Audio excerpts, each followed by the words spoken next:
Hey everybody, welcome back to Northernlion, place of finding AFTERBIRTH Plus. I've had, just to level with you, trash runs and Slay the Spire today. Oh my god, we're like... Yo, we're Odin. This is Anthony Hopkins from the Thor movies. Tell me it's not. I don't want to pull a picture up here because it might not be Creative Commons. This is Anthony Hopkins from the Thor movies playing Odin Allfather. Check it out. Stats are amazing. No need to go into too great a detail there. Just don't take red heart damage because we got to deal with the devil potential. Anyway, we're Odin, so we can't lose. I'll tell you right off the bat, Odin did not have an eye patch that was actually a coin, but you got to meet me like halfway here is all I'm trying to say. Trash Slay the Spire runs today. I had a trash Darkest Dungeon run. The worst boss of all time. Whoa! I got so scared. I was worried that this guy was gonna, you know, put a red poop right on my person and I was gonna be in trouble.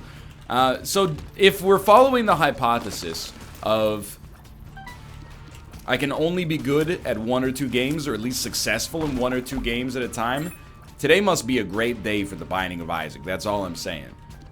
Hopefully, that turns out to indeed be the case. That was actually surprisingly good. I never know how to feel about Eye of Greed. Who? Just be cool. That's not being cool. A different one takes the head of the peloton in every single situation there. Okay, finally, our first item room. I want something that gives me spirit hearts. Truth be told, I've been feeling pretty good in Isaac again. The run that we lost was, I don't want to say it was an unfair loss, but it took a unique circumstance to kill me. Now, if we really, really want to be, you know, in that upper echelon of Isaac, we have to be better than that. We can't lose on the runs that, you know, you're supposed to lose on. You have to be able to win that once every 7 or 8 runs where things get touchy, and then you know, guide yourself like a skilled pilot out of oblivion. Bracano, Dice Shard. Certainly Bracano. Dice Shard I'll hold for now. You know, we gotta be like Matt LeBlanc, aka Joey, in the 1998 adaptation of famed sci-fi property Lost in Space. We gotta be the best pilot anybody's ever seen. Is that... people understand that reference? 1998 adaptation of Lost in Space. Matt LeBlanc, Gary Oldman. I don't remember who the dad is in that movie. It's not Gary Oldman or Matt LeBlanc. You know, I can picture him in my head. I believe his name is William Hurt. And I'm gonna go check on this now. Let's see. How you doing, brain? Lost in Space, 1998. Give it a second. That's the dude I was picturing. Heather Graham was in Lost in Space. I had William Hurt. Let's go. And Mimi Rogers. You know what's crazy? Mimi Rogers and Heather Graham were both in Lost in Space. Mimi Rogers, Austin Powers' love interest in the 1960s in the film Austin Powers, International Man of Mystery. Heather Graham, Austin Powers' love interest in the 2002 sequel, Austin Powers, The Spy Who Shagged Me. Matt LeBlanc, the love interest in Austin Powers 3 and Goldmember. I'm just kidding, that was Beyonce. Her name was Foxy Cleopatra, and she's a whole lot of woman, is what her words, not mine. All of bandages, of course. Dude, I don't want to make you feel bad, but like, I am not at a place in my life where I really feel like I want to use Delirium in order to tackle Pin. Maybe like the easiest boss fight you can have on these floors. Oh, okay. Well, I think you take, and you take, and you take. And it's scary, but those are some stats. I'm gonna say that it was worth it. We could always buy a Spirit Heart. I'm also gonna buy a Bomb.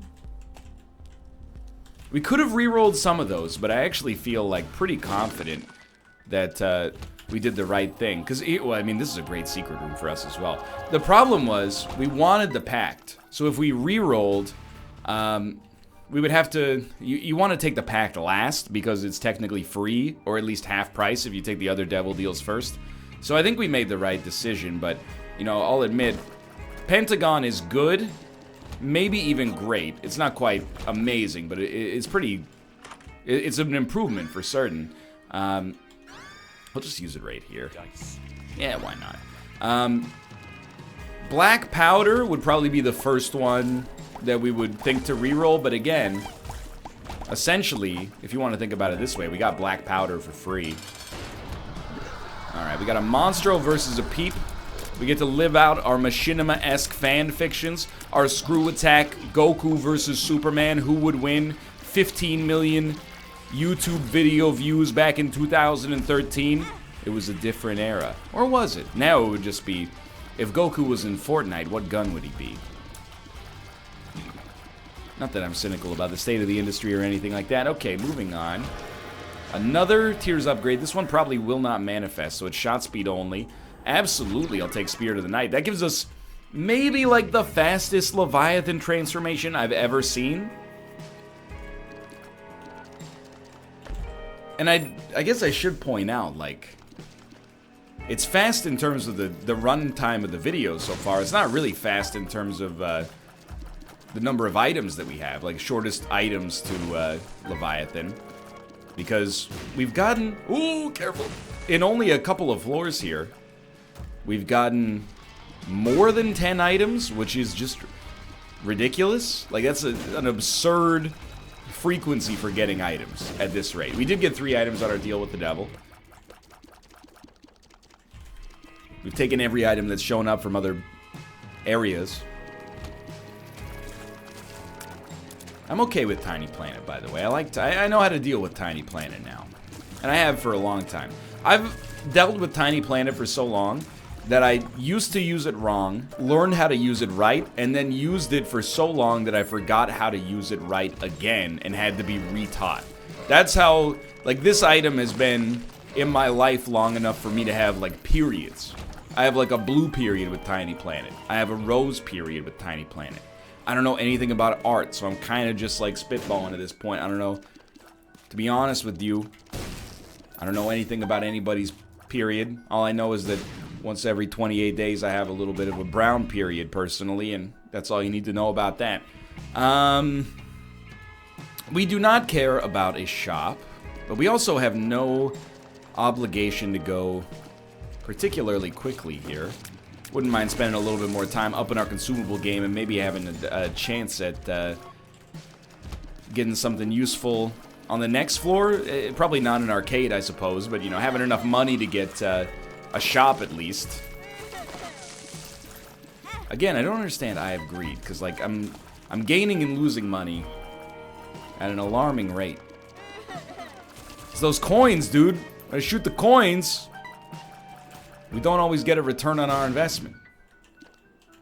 Alright, I think that's probably good for this floor.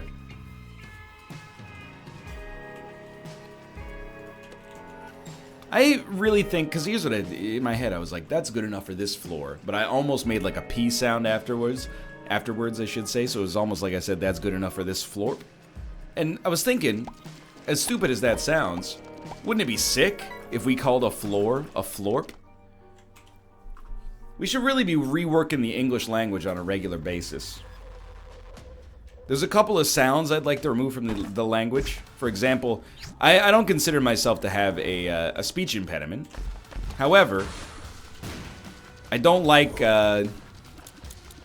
words that kind of exacerbate or make it appear that I do. For example, statistics.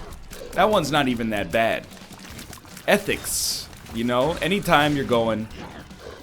Ooh, careful. You're doing like a lot of STS sounds all in a row.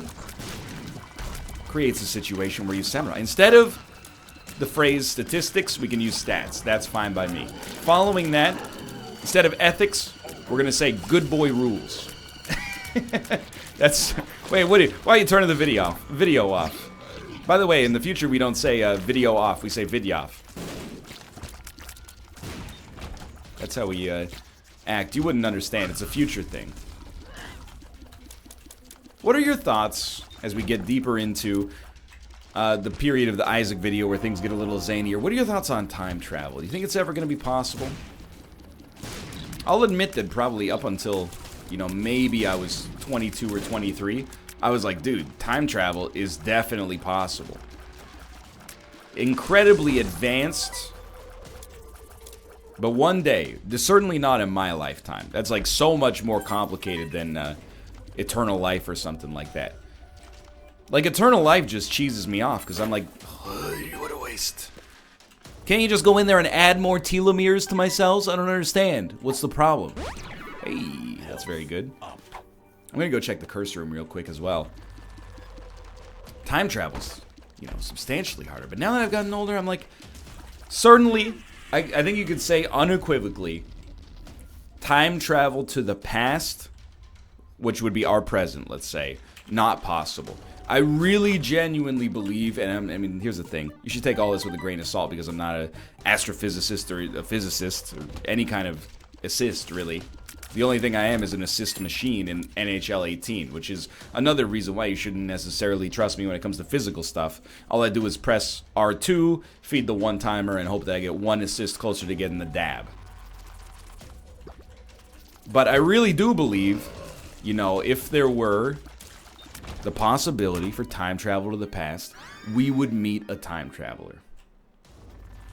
What are plausible explanations that we wouldn't have encountered a time traveler by now?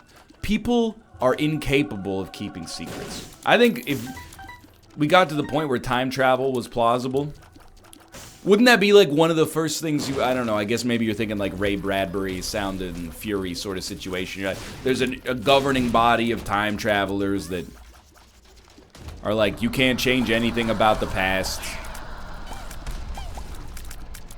So they can't just have people come back and be like, yo, what's up, 1998? You're not gonna believe what happens. Things are about to get wild. That would be an unethical, or it would break one of the good boy rules, for example. I suppose. Fair enough. But I still think we would have met a time traveler by now. And I'm not talking about one of the, because there's been people who have been like part of the time traveling hoax, you know, like John Titor, for example. We should really use Blackroon to suck one of these up at some point.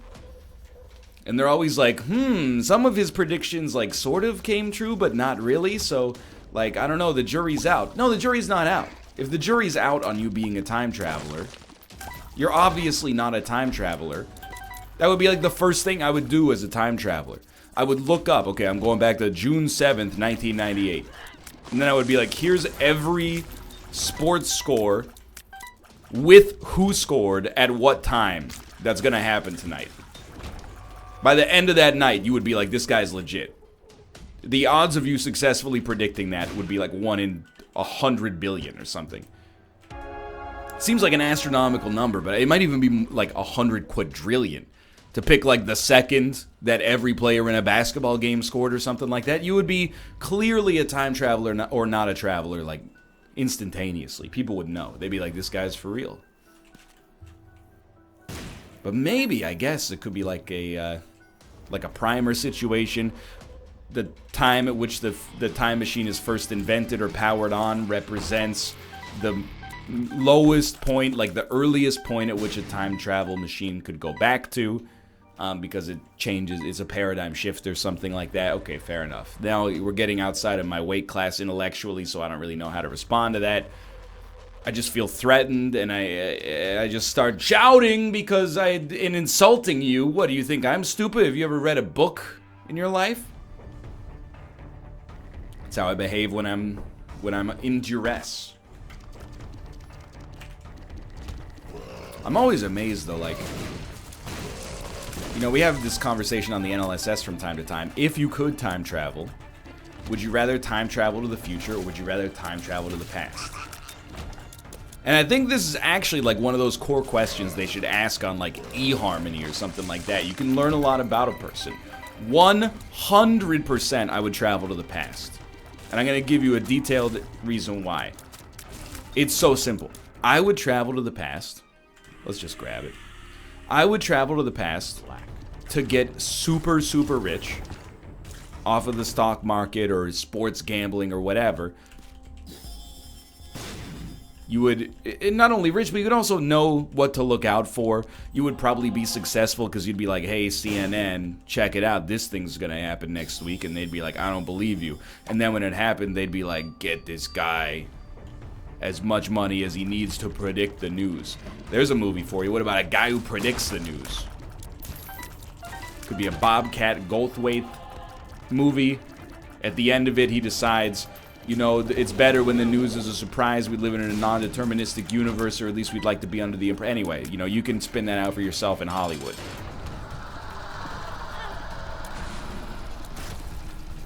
The argument for going to the future, I understand but disagree with.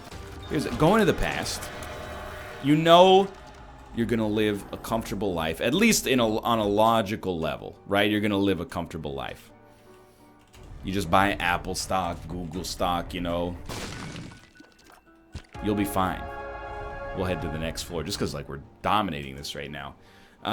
If you go to the future, what that says about me, like, if you go to the past, I think you're a practical person. You value practicality. I absolutely value practicality. It's one of the values I, like, hew towards most in my life. To the point of, like, it being comic. Like, sometimes, like, I'll go clothing shopping, and Kate will be like, you should get this shirt. And I'm like, why? I already have shirts. And she's like, yeah, but it looks nice on you. And I'm like, I already have something that covers my torso. I have a few things that cover my torso. I don't see why I would possibly need another one. I mean, it's not like I could wear 2 shirts at one time. That would be ridiculous. What am I, in a Weezer music video or something like that? You know, to the point of absurdity. I'm so practical that it becomes impractical, because then all of a sudden, you know, I'm making the interaction just like 1% more strained between myself and my spouse. It's not a good idea. So instead I go, you say it looks nice, I'm buying the shirt. I've learned that that's the appropriate position to take in that particular discussion, and you know what? I got some nice looking shirts as a result of it. Still mostly just wear hoodies all the time, but it is the summertime, so I try to hew away from those. I gotta sneeze. Or do I? Oh, I do. Oh, a sneeze still feels so good, dude. I think if you want to go to the future, it means you're curious. More than practical. And I wouldn't say that necessarily means you're naive. Because I think we've been on this kick for, you know, a few hundred years at least, where we always believe that the future is going to be better than the present. Has that been largely true? Yeah, I would say so. I mean, are there problems with the internet, with social media, you know, the way we talk to each other in the modern era? Yeah. But I think, you know, it's like it's not exclusively up, but it largely goes up. In my opinion at least, my quality of life, or our quality of life as human beings. So I can understand that, but I also, you know, when you don't know anything about the future, kind of in my head, I'm like, you could end up in some seriously messed up places, you know, who knows? I'm gonna go 100 years into the future. Worst case scenario, you probably end up with like Mad Max, right? Like human beings should definitely still be alive. Maybe we've run out of natural resources and we're starting to, you know, hunt each other down in the desert in order to get water or something. But, you know, if you go like 400 years into the future, start to get real, like, dire with the possibilities. What if an asteroid hits Earth? You time travel 400 years into the future, you're just adrift in outer space. Pretty messed up to think about, right? I would rather just get rich on Apple stock. I would. The other thing, this is why, again, as always, I'll explain to you, my brain is half broken. The other thing, I was like, if I travel back in time from 2018 to 1980, buy Apple stock, I'm gonna have the absolute sickest party when it gets to be 2018. I'll invite over all my friends, and I'll be like, this is the time I came from. You guys, we gotta go see this movie Hereditary. I know you haven't heard about it yet, but it's gonna be a cult classic. It would be amazing. That would be the greatest party of all time. That would also be the point at which, if this were a movie, things would start to go wrong. But it's not a movie. It's my fantasy. So I don't have to worry about it. Stop this. Stop this. So we have a really, really, really good run here. If you weren't noticing, it's got a lot of real positive stuff going on. Strange Attractor, definitely still a liability. I didn't even see what hit me there. But I'm hoping with Delirium it doesn't end up being too much of a problem. See, how do you end up breaching my repulsive circle? Don't take that out of context. It does sound like it's referring to an anus. I'm just saying, the circle should keep you out, dude. It's my circle of trust. Only me and Mr. Jinxie are in it. I'm trying to remember other quotes from the 2000 movie Meet the Parents. I don't remember many. I haven't seen all the movies in the series. I saw Meet the Parents in theaters. I was 13, maybe 12.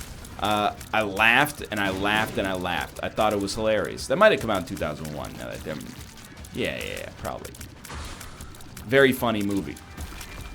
I watched Meet the Fockers when it came out, not in theaters. Straight up, 100% one of the worst movies I've ever seen in my entire life. It's the retro version of Daddy's Home. I don't respect it. I have not seen... Wasn't there a third one that came out? Little Fockers? Ben Stiller, you have such a good brain for comedy. I appreciate that, like, you didn't lean into it. You didn't make 15 Meet the Parents movies. You would be full on in Adam Sandler territory right now. But really? You made a movie called Little Fockers? It's just embarrassing, dude. Your dad was on Seinfeld. Okay, this is weird. Yeah, no, I mean, full stop. It is still weird. I have no idea. That's not meant to insult Benjamin, by the way. I like Ben Stiller. Tropic Thunder, legitimately, maybe like one of my top 5 comedies from 2000 to 2010. Beloved comedy film. So this happens a lot. But I'm legitimately nervous, well, legitimately concerned. The only thing I get nervous about is checking my voicemail, answering telephone calls, and letters from the government. That's the spirit of adult life. You know how Drake says, you know, she said, "Do you love me?" I said, "Only partly. I only love my bed and my mama. Girl, I'm sorry." That's like my version is. You know, "Do I make you nervous?" I said, "Only partly. I only get nervous for phone calls and letters from the tax authority." Because I'm not, like, I don't, this doesn't need to be NL's tax hour, okay? I've been on both sides of the coin. When I was employed at a job where I made a salary, tax was, in terms of stress, it was like a 1 out of 10. And that's why I think, what I think people don't always understand. They're like, "I don't understand why you're anxious about taxes. You just do the math and pay them." Yeah, well, when the tax for 12 months comes out of your paycheck, you know, if the government is like, "Hey, there's a mistake," the odds are the mistake is very, very small. When you're self-employed, it's very, like, for, let's say, year 2016, you report an income to the government. The government goes, "Okay, I agree that you made this much money. That seems correct. You owe us this much money every 3 months for the next year." So you pay them that much money for the next 3 months, or every 3 months for the next year, but your income could change wildly. It could go way up, in which case that's amazing, congratulations, it must be nice. Secondarily, though, you owe the government a lot more money, so you might get a letter from the government that's like, "Hey, bend over and do your civic duty to help your fellow man," was the second part of that sentence. Or you might make less money, in which case I feel for you. The government is going to be like, we owe you a lot of money. We're bending over, but also you have to prove that we need to bend over. We don't want to just give that... I don't want to say give it up for free, you know, it's getting into weird territory. That's why, like, being self-employed makes it a little bit more anxiety-inducing when you do your taxes. I'm not trying to say it's the end of the world. That's why when I get a letter from the government, this day and age, I don't actually get nervous, but I do get a little, like, a little tingle. And it's like, what's in this letter is probably going to be, like, not a big deal, but it could be a huge deal, and we could be celebrating, or we could be eating toast sandwiches for the next month, you know? It's the only thing is it's so unknown. There's known unknowns, and anyway, you get the idea. That's a George W. Bush reference. Everybody's familiar with this. We were all alive back then, probably. Nobody consciously making this decision to watch this video was born after the end of the Bush administration, right? It's 2018. You would have to be 9 or 10 years old. It's just not conceivable. You know, but I'm thinking about it, and I'm thinking about the fact that there's, like, you know, a lot of people out there on YouTube, tens of thousands of people watch these videos on a daily basis. There might be one 9 or 10-year-old who's particularly precocious, typed in Binding of Isaac into the search bar, watch the Games Grump video, watch the Uber Hacks or Nova videos, watch the PewDiePie video, and then eventually they're like, I guess I'll watch this piece of garbage, and they got to me, and they're watching this video right now. I guess I wouldn't be surprised. If not, it shouldn't be many, but there might be a few. And you know what? More power to you. What else are you gonna do? Don't take it the wrong way, but, you know, you're 9. Did you do all your homework today? All right, then go spend time with your family. Oh, you already watched The Big Bang Theory? All right, watch some Isaac videos. That's fine. Sorry I said the B word 2 videos ago. I tend to cultivate a more, I don't want to say mature audience, but an audience that's been on planet Earth longer. So I wouldn't necessarily describe even myself as mature. Practical, yes. Mature, 60-40. Work hard in school. Okay, yes and yes, but with a little question mark. Way too late for Guppy's hairball to be worth anything at all.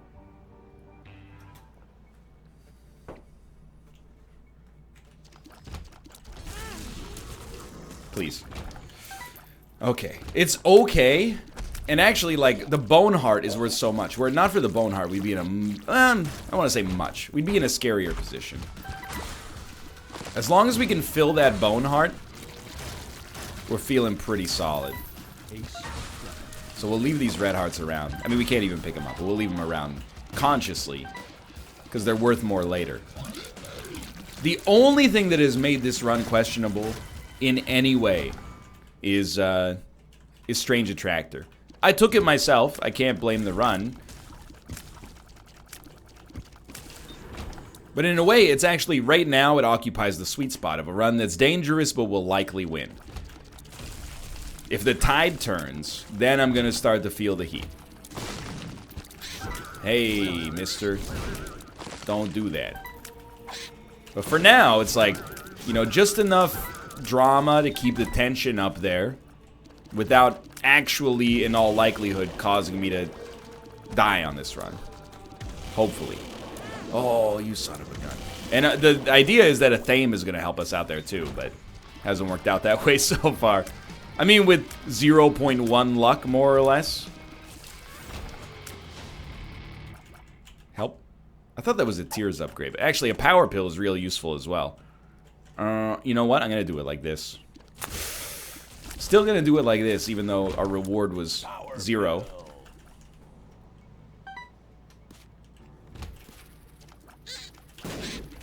I am okay. This room always scares me a little bit. It's not my favorite flat rock synergy either. Oop, that was extremely close. It's just because like, I think Tiny Planet is like dominating the Flat Rock synergy right now. Get out of here, please. That was your foot, not mine, right? Because I'm freaking out because we had Daddy Longlegs just before that. So what'll if we win this run? It'll be 4 in a row. It's a start. We're getting back to, you know, decent territory. I really feel like everybody would probably say this if given the opportunity, but you know, I really feel like I'm getting back into the mindset where I could pop off like a 50 win streak. Here's the thing, success breeds success. I really do believe that. You know, it happens all the time, and this is not me tooting my own horn. Quite the opposite. It's rather me acknowledging, you know, that I occupy a position on YouTube and Twitch and whatever you want to call this ecosystem that exists for a couple of reasons. One of them is hard work, for sure. I've worked very hard in this industry, and you know, I've never been even close to one of the biggest channels, but I put in a lot of hours, and I think that's paid dividends. You know, I've got a community of people that, you know, might pretend like they think I'm brain dead sometimes, but actually they watch me because they know I'm a genius and they love me and they think that I'm very handsome. I almost want to just ice this fool with some bombs. But, you know, the reason, and it sounds maybe a little ridiculous, but the reason I work 60-hour weeks, recording, streaming, behind-the-scenes stuff that has to happen, is because, you know, when I first got started, I was working like 20-hour weeks, and that's so bad. And then, like, a series would catch on, and I'd be like, okay, as this series is caught on, I can justify, like, recording more of it because people are going to watch it. I know it's not going to be, like, wasted time. So that's why, like, I'm very conscious when I talk to friends and colleagues, and sometimes, you know, not so much recently, but, you know, in years past, I get people messaging me and being like, you know, what's your advice for YouTube? It's kind of disingenuous to say, like, hey, you know, what's worked for me is publishing 1,000 videos a day because, you know, the only reason I'm able to publish that many is because I kind of lucked out in the first place and people liked what they saw, I guess. That was a huge room for a thing. That's what I mean when I say, like, success breeds success. You know, I'm sure if you're, like, a business owner,